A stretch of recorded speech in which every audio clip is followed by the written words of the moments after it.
दूर की गलतफहमी। नसरुद्दीन होज्जा शायद ही कभी घर के कामों में हाथ बटाता था। जब भी उसकी बीवी रसोई में काम करती थी वो बैठा ही रहता था, फिर भी वो हमेशा परेशान ही करता रहता था। इसीलिए उसकी बीवी ने उसे बगीचे में बैठने को कहा और कुछ देर बाद वो फिर से उसे परेशान करने वहां भी आ गया। हाय दैया, आप बाहर क्यों नहीं चले जाते? बीवी ने पूछा। वो चला तो गया लेकिन वापस आके फिर से अपनी बीवी को परेशान करने लगा। हाय दैया, आप थोड़ा दूर क्यों नहीं घूम के आते नसरुद्दीन? वो तिल मिलाई।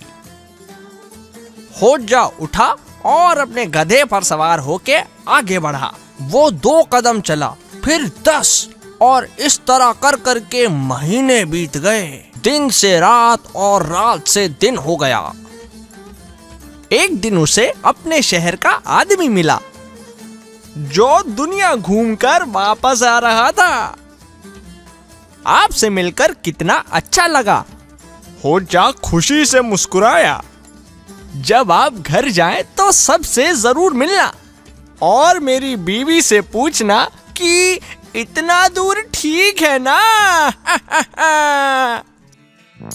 मौत का सामना।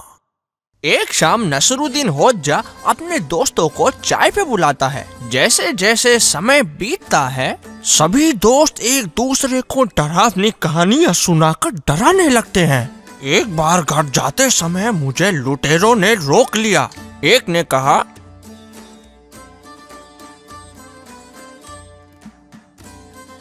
मैं एक बार लकड़ियां लेने जंगल गया और एक बहुत बड़े भालू ने मुझे रोक लिया। दूसरे ने डींगे हाँकते हुए कहा,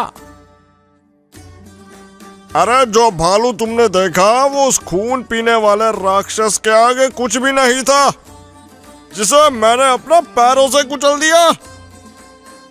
तीसरा जोर से बोला,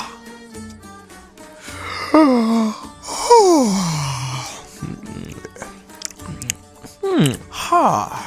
नसरुद्दीन सुस्ताने लगा।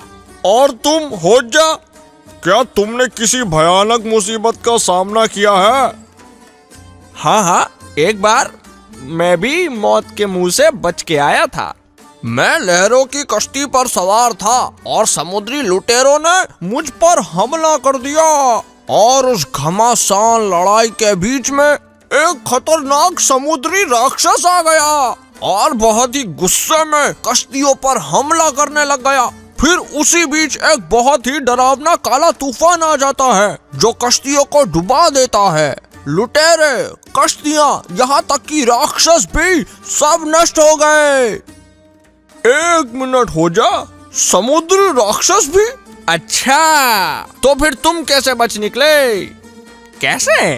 तो बात यह है कि मुझे कश्ती में होना चाहिए था लेकिन मुझे निकलने में जरा सी देरी हो गई थी तो कश्ती बंदरगाह से मेरे बिना ही निकल गई। विशेष प्रयोग। एक बार की बात है, नसरुद्दीन होज्जा किसी महत्वपूर्ण विषय पर नगर के न्यायाधीश से बात करना चाहते थे। जब उसने उसे अपनी सवारी पे देखा तो उसे तुरंत आवाज लगाई, महोदय, मुझे आपसे कुछ जरूरी बात करनी है। मैं तुम्हें सुन नहीं पा रहा, तुम बहुत दूर हो। न्यायाधीश ने जवाब दिया और अपने रास्ते चल दिया। अगले दिन होज्जा ने उसे फिर से सड़क पर देखा और उसे आवाज लगाई, महोदय, क्या आप मुझे अपना थोड़ा सा समय दे सकते हैं?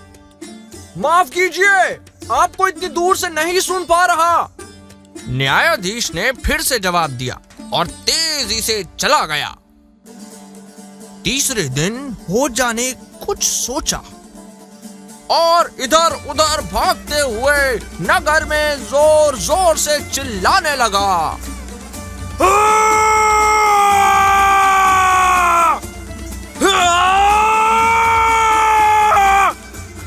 लोग उसकी आवाज सुन के पागल होने लगे।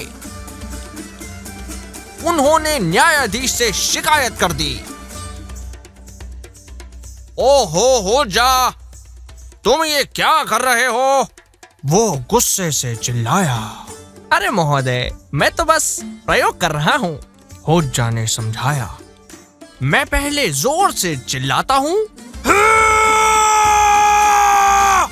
फिर अपनी आवाज से आगे निकलने की कोशिश करता हूँ। इस तरह मैं पता लगा सकता हूँ कि मेरी आवाज कितनी दूर तक सुनाई देती है, ताकि मुझे पता चल सके कि कितनी दूर से मेरी आवाज आप तक पहुँच सकती है।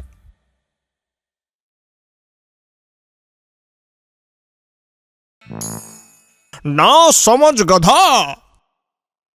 नसरुद्दीन होज्जा चलता चलता थक गया तो उसने एक गधा खरीदा। जैसे ही वो काठी पर बैठा, वो झटपट पीछे जाने लगा। होज्जा ने सोचा, ये कैसा नासमझ गधा है। पर मेरे लिए ये बिल्कुल ठीक है। वो घूम गया और उसके बाद से वो गधे पर उल्टा सवार हो गया और आगे की ओर बढ़ने लगा। खबर तेजी से फैल गई भैया। वो जहां भी जाता था, लोग उसे तुरंत पहचान लेते थे। अरे भैया देखो, आ गया नसरुद्दीन होज्जा और उसका नासमझ गधा। लेकिन होज्जा की बीवी को पसंद नहीं आया कि सब उसके पति पर हंस रहे हैं। इस गधे का पीछा छोड़ो नसरुद्दीन, उसने होज्जा को मनाना चाहा। तुम बेवकूफ लग रहे हो और जल्द ही लोग तुम्हें नासमझ गधा समझेंगे। होज्जा ने सोचा कि इससे पीछा कैसे छुड़ाऊं। तुमने खुद ही कहा कि लोग मुझे गधे की वजह से पहचानते हैं। ये नहीं होता तो शायद मुझे पता ही नहीं होता कि मैं कौन हूँ।